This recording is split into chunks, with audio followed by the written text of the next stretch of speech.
Matur nuwun sewu lho Penemban. Wong gayuh kanugrahan kok njaluk niku cara pundi kula tak takon. Wong gayuh wahyu kok njaluk niku cara pundi kula tak takon. Selagine ngelmu mawon kelakone kanthi laku lekas lawan kas tegese kas nyantosani setya budya pangekese durhangkara. Ngelmu niku nek ora dilakoni lakune ora ana tumanjane apa-apa. Ngoten.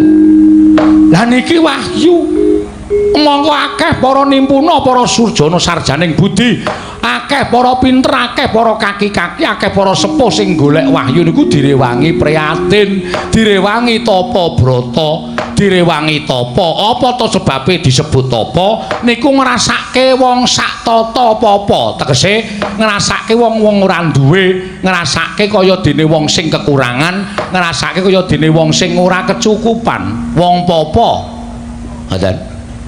Lah wigatine napa?